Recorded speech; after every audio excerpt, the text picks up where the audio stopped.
Hello, everyone. Trust you are well. Thank you for joining me again this week. My name is Tola Williams, and this is Talents and Treasures with Tola.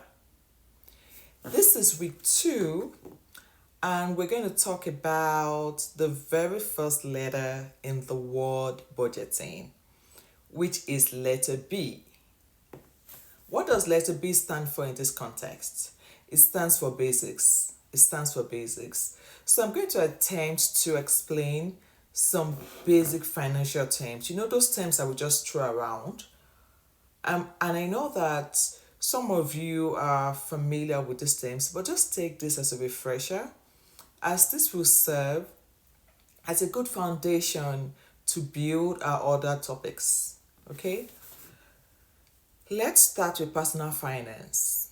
What is personal finance?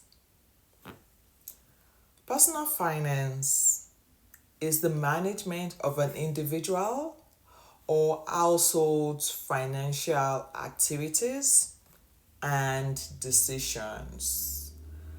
Personal finance is important because it helps you control your money and prepare you for financial success in the future.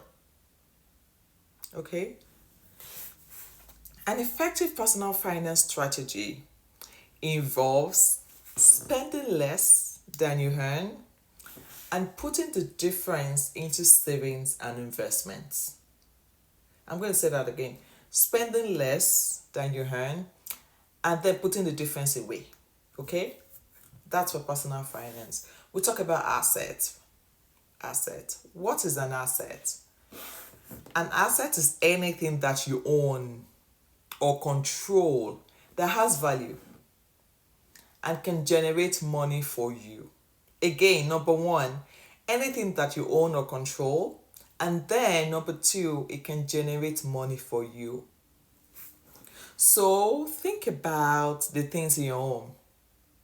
Do you own them? And can they make you money? If yes, then they're considered assets. So your home, and this is debatable because if you have a mortgage, some people think that it shouldn't fall on the asset side of the balance sheet. But we can talk about that later. Your home, think about your cars, did you buy them outrightly or you have a car loan? That's also debatable. Your phones, fixtures, equipment in your home, think about investment. Do you have stocks? Do you have money in the bank and things like that? That's for assets. Liabilities or obligations. Those are the loans or the debts that you have. Obligations are what you owe to another person or organization. So, credit cards. Do you have credit cards? Mortgages, car loans, student loans, even money owed to friends and families. Yes, because those must be paid. Okay? Liabilities can be short term or long term, depending on how long it would take to pay them off. So, for instance, if you have a credit card debt is supposed to be a short term liability. While the mortgage, because it extends, some mortgages are 15 years, most are 30. Those are long term liabilities. Let's talk about the next one, net worth. Have you ever heard about net worth? We often hear, oh, this celebrity's net worth is so and so million. This other celebrity is worth this. What does net worth really mean? Simply, it's total assets less total liabilities. Everything you have less everything you owe. So, what is your net worth? Do you have an idea? I think everyone should do this exercise on a yearly basis, just so that you know where you're at. I recommend that you do this exercise even as we begin this new year. Do an do an audit of your finances. Even if you suspect that you'd be in the negative. It's good. It will help you plan for the future. So I will leave a link in the description box to help you calculate your net worth. Okay, I will leave it in the comment section. It's very easy to use, it's very easy. Okay, so you can calculate your net worth in just a few minutes. When we talk about income, what do we mean? Income is the money that you receive from selling goods or from rendering services. It's different from your profits or your net income, which is the difference between how much money you earned and how much money you spent in that same time period. So, income is the money you receive from your business or from your employment if you receive a salary. So, your pay, okay, that's your income. We talk about savings. What is savings? Savings is the money that is set aside for future use rather than being spent immediately. That's your savings. A savings account can be used to achieve short term goals like buying a phone. So you can put away money to buy a phone, or a long term goal like buying a house. Okay, so savings can help you with that.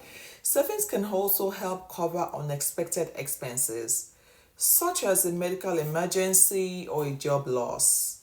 So, like saving for the future, saving for the rainy day, because sometimes it rains, it does rain. So, it's important to save. Let's talk about investment. What is an investment? An investment is an asset or an item that is purchased with the hope that it will generate income or it will appreciate in the future. So, when we talk about investment, there are different types of investments, and we will explore this further in a couple of weeks when we talk about investments. Let's talk about budgets. What is a budget? A budget is simply a written plan, it is a plan. It helps you manage your money by tracking your income and your expenses. And I think we'll talk about budgets in week 9. Okay? Credits. Credit. What is credit? Credit is the ability to buy goods or services now and pay for it later in the future, usually with interest or fees. It's an agreement between a borrower and a lender. Credit can also refer to a person's ability or credit worthiness, a person's credit history or credit worthiness. So we talk about credit reports. Credit report is just a person's borrowing history. Credit scores show that you are credit worthy, and lenders use this to determine how credit worthy you are. Let's talk about interest. What is interest? Interest is the price you pay to borrow money. So if you're borrowing money, there is a price for it. It's not free. Except if you're borrowing from friends and family who are magnanimous enough to lend you money without requesting for interest. Okay? Interest can also be the return that you earn on savings or investments. So either way, interest, okay? Retirement. Retirement is when someone stops working and leaves the workforce. So, for instance, here in the US, the retirement age is 65. And I know that it's different. It can be different in other countries and even based on the profession. But whatever the case is, at some point, you will stop working actively. If you live up to 90, if you live up to 100, 110, 120, as the Bible says, how will you take care of yourself? Have you started thinking about retirement? What is your plan? Or are your kids your retirement plan? I honestly don't think that is a wise retirement plan. That's a wise idea because this generation, let's not even go there. Let's focus. So, start thinking about retirement today. Start thinking about your retirement today. How will you sustain yourself when you actively leave the workforce? Insurance. Insurance is a contract between an individual or a business and an insurance company. And what the insurance company does is that it provides financial protection against unexpected losses. The policy holder pays a premium, usually monthly, to the insurance company in exchange for this protection. There are different types of insurance. Some are mandatory and some are voluntary. So, health insurance that might cover medical, dental, vision. Think about your car insurance, home insurance, life insurance. What type of insurance do you have? And how are you maximizing the benefits? It's important to read your insurance policy. And I know that sometimes it's long, we don't even totally understand the wording, but at least have a good idea of what your insurance covers, what is excluded, and what conditions must be met for coverage to apply. You don't want to need insurance and then you don't even understand what you bought, what you have. Let's talk about taxes. Taxes are compulsory contribution to the states, to the federal, even the local government. So you're contributing to the revenue. It's levied by the government on workers' income and business profits, or added on to the cost of some goods and services and transactions. It is said that taxes are the highest expense an average person pays. So think about it. We pay taxes. We pay taxes on salaries. We pay taxes on profits. We pay taxes when we buy stuff. We pay taxes when we receive services, pretty much on everything. A very important part of wealth building is knowing how to plan your taxes. We'll deal with that sometime in the future. Taxes. Estate planning. It is the process of making arrangements for how your assets and affairs will be handled if you become incapacitated or if you die. It includes wills, trusts, life insurance.